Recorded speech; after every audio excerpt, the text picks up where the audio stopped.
This is the 10-minute milk bite on Flange Fit. So the flange is the part of the pump that goes onto your breast. And Flange Fit is all about how your nipple fits into this opening. All flanges are sized, and maybe you can see it there. It says 25 mm. Most flanges are 24. Amida is just a little different, but they'll be measured in millimeter diameter of this opening. So look somewhere on your flange and it'll tell you what the size is.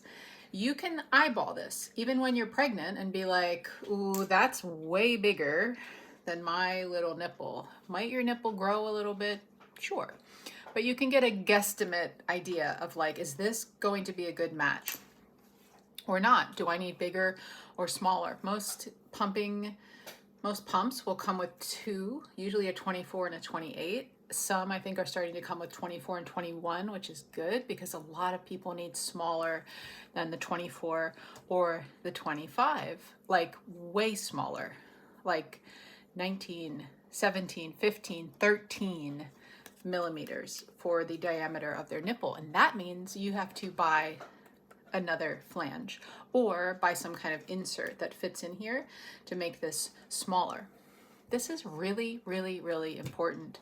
It can make the difference of you getting no milk out of your breast or all of the milk that the baby would be getting out of your breast. And if you're pumping to increase your supply, or because the baby's not with you, or because you want to be exclusively pumping or something like that, if this is not the right size, you're wasting your time a little bit, which is awful because nobody loves to pump, and we want every minute of this to be as maximized as possible. And so Flange Fit is like critical here. So you can eyeball it and get an idea. You can measure your nipple with a millimeter measuring tape. So the diameter across the end of your nipple is really what we're talking about here. There are lots of nipple sizers that you can buy. I have one here. You can see it just has little holes that you kind of stick your nipple into, with 10 being the smallest here.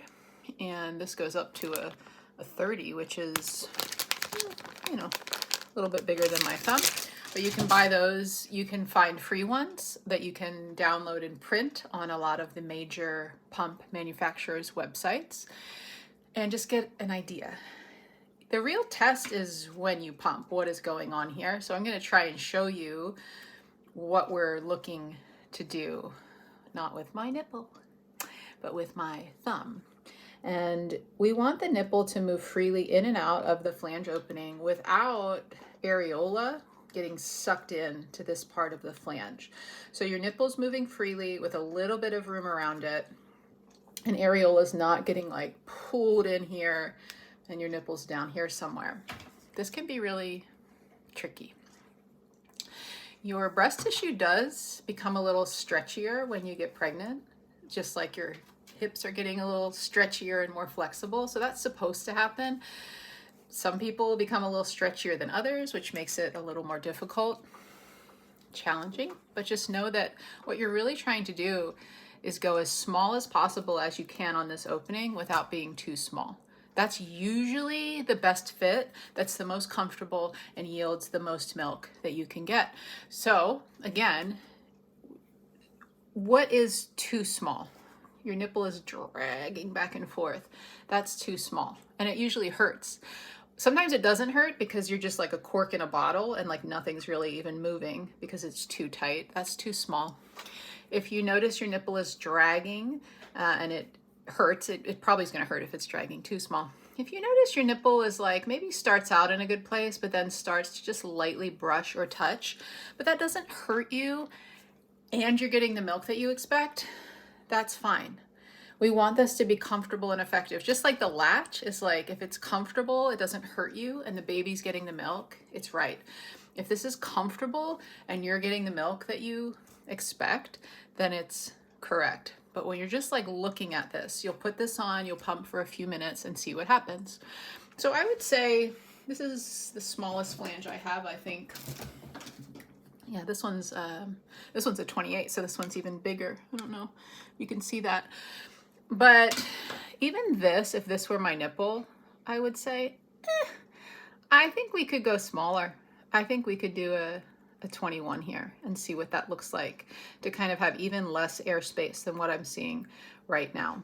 A lot of people just start getting hung up on like the areola that's filling up this part of the flange and saying, oh, it's too tight, it's too small. That's not what we're trying to gauge though. It's what is your actual nipple doing? So when we see that flange that's too big, the areola is getting pulled in here like a lot, and so it's rubbing, but it's your areola that's rubbing, and your nipple's actually like down here somewhere, really not doing much at all. So it's like your areola that's getting rubbed back and forth. It usually hurts. You usually don't see a lot of milk. And then we already talked about when it's too small, how you need to go bigger there. So just right is as small as you can get without being too small. You'll see a little cushion of air around your nipple. Again, this is just the smallest one I have, and I would say even this, if I were looking at this, I would say we could go a little smaller here to try it. You just try it. You keep trying until you figure out what is the best size for you. That's how a lot of people do this. They'll start with this and be like, I think it could be a little smaller. They get the next size. They go, maybe it could be one more smaller. They get the next size, and then they're like, no, this is too tight. Okay, go back to that next one. Usually you want to be a little bigger. So it's like if you're a half size in shoes, I'm a 9.5. I'm going to want a 10 and not a 9 if I had to go with a size like that. But they do sell all kinds of little things that you can insert into your flanges to make it a little cushier, a little smoother, a little bit smaller. So just know that there's products for everything. And some of them are not from the manufacturer. So like this is a Spectra, this is an Amida. I don't need to buy an Amida insert to have that work. Just make sure any insert you're buying is compatible, because sometimes these are a little different in the way that they are made. These look pretty similar. And then let's talk about wearable pumps really quickly. Those are a lot trickier because this, I can see what is happening. I can like clearly see how this is fitting and eyeball it and look at my nipple and look what's happening when I pump. You can't really do that with the wearable pumps. And so sometimes I think they get this reputation as like not as good as these more traditional pumps. And I mean, like when they measure their suction, they're doing pretty well. So is it that they're not as good? Or is it that there's more of a learning curve? Is it more that we can't really get as fine-tuned on the flange bit because we can't see what's happening? So I think it's hard to say, but I think there's a lot of confounding variables in there. So that I've met plenty of people who have a wearable pump and they're very sure that it's the right size and they get just as much milk or more than they might even get with this pump. So just keep that in mind. That's a whole other conversation. I guess I need to do a different video on. But for flange fit, I think I've kind of described what we're talking about, what you're looking for, how to know it's too big, too small, or just right, how important that is. It's critical. Critical. And if you can't figure it out, because maybe you do have like these, they call them elastic nipples that are just like, you're not really sure what's going on, or you can't find the right size, or you're confused about this, get with a lactation consultant so they can really kind of watch a pumping session in action and give you some guidance about what might be helpful there.